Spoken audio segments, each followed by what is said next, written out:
नमस्कार, सुबह के 9 बज चुके हैं। आपके साथ मैं हूं सबीना कामंग देशमुख। आपको बता दें कि फिल्म डायरेक्टर रोहित शेट्टी के घर के बाहर जो फायरिंग हुई, गोलीबारी हुई, उस मामले में पुलिस ने 4 लोगों को यहां पर पकड़ा है, धर दबोचा है। चारों इस वक्त कानूनी शिकंजे में हैं। मुंबई पुलिस ने इन आरोपियों को देर रात क्रिमिनल कोर्ट में पेश किया। अदालत ने दोनों पक्षों की दलीलें सुनने के बाद आरोपियों को 4 दिन की पुलिस हिरासत में भेज दिया।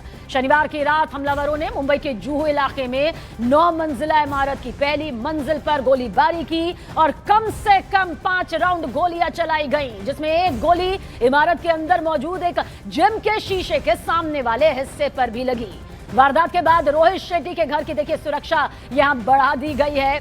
जो आरोपी इस वक्त गिरफ्त में है, कड़ी पूछताछ का दौर भी अब यहां पर सामने आएगा। आरोपियों ने 4 दिन की जो रिमांड है, ये यहां पर पुलिस ने आरोपी शुभम लोनकर को फरार यहां पर हालांकि घोषित किया है। रोहित शेट्टी के घर के बाहर फायरिंग का ये पूरा मामला है, ये अपडेट आप तक पहुंचा रहे हैं। 4 अरेस्ट कर लिए गए हैं, 4 आरोपी धर दबोचे जा चुके हैं। चारों आरोपियों की क्रिमिनल कोर्ट में पेशी देखिए, क्योंकि अब कानूनी तौर पर यह मामला और भी ज्यादा जांच के दायरे में है। पुलिस ने आरोपी शुभम लोनकर को फरार यहां पर घोषित किया है। इसकी तलाश के लिए कई टीमों का गठन भी कर दिया गया है। तो जिस तरह से ये पूरा फायरिंग का मामला सामने आया है, हालांकि जिन्होंने इसे ऑटो तक इन्हें छोड़ा, अब उससे भी पूछताछ यहां पर हुई है। लेकिन सबसे पहले आपको लॉरेंस गैंग का वो मॉडस ऑपरेंडी काम करने वाला तरीका यहां पर समझाते हैं, जो बेहद खास यहां पर रहता है, क्योंकि ये फायरिंग होती है यहां पर, फिर हमले की जिम्मेदारी भी ली जाती है। लेकिन हमलावरों ने कई बार रेकी यहां पर की, यानी कि इलाके की रेकिंग की गई और हमले के वक्त आपको बता दें कि रात का समय यहां पर चुना गया ताकि वो निगाहों से बच सके। इसके अलावा प्लान पूरी तरह से लीक प्रूफ रखा गया। नए शूटर्स का इस्तेमाल किया गया, जिनकी पहचान यहां पर कोई खास नहीं है। बाइक से आए हमलावर पहली मंजिल पर फायरिंग की, मकसद नुकसान पहुंचाना नहीं बल्कि डराना रहा, संदेश मैसेज देना रहा। पहले भी यही तरीका यहां पर अपनाया गया है, जो कि एक बार फिर यहां पर सामने आया है। तो पहले भी यही तरीका यहां पर अपनाया गया। लॉरेंस के टारगेट पर रोहित शेट्टी या फिर जिस तरह से बॉलीवुड को धमकी दी गई। आगे बढ़ने से पहले आपको अब वो मैसेज दिखाते हैं जो हमले के बाद लॉरेंस बिश्नोई गैंग की तरफ से सोशल मीडिया पर पोस्ट किया गया। क्या लिखा?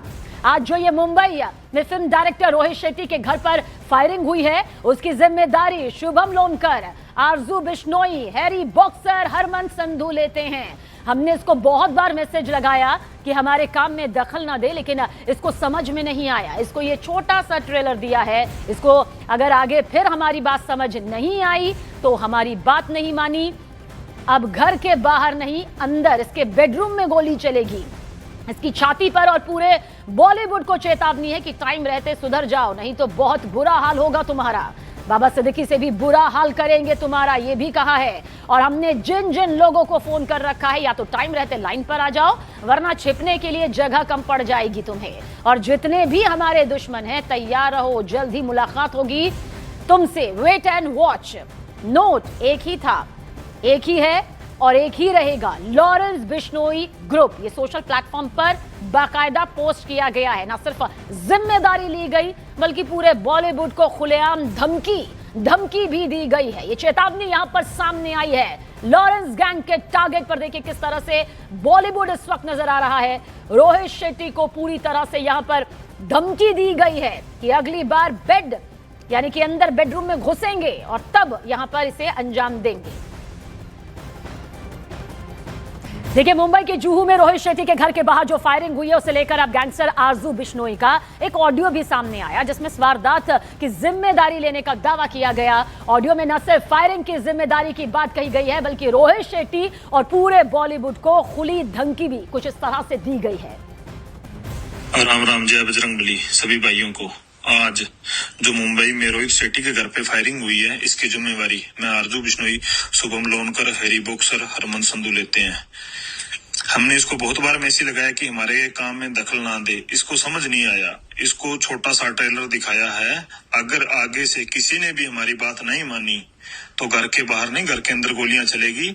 आगे से पूरे बॉलीवुड को चेतावनी है कि टाइम रहते सुधर जाओ, नहीं तो तुम्हारा हाल बाबा सिद्दीकी से भी बुरा करेंगे।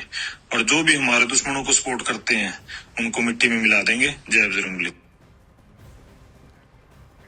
और आप देखिए, सवाल यह है कि आखिर टारगेट वही यहाँ पर क्यों बने हैं? रोहित शेट्टी से लॉरेंस बिश्नोई की आखिर क्या दुश्मनी? ये तमाम यहाँ सवाल हैं जो खड़े हो रहे हैं। हमारे सहयोगी विवेक गुप्ता ज्यादा जानकारी के साथ।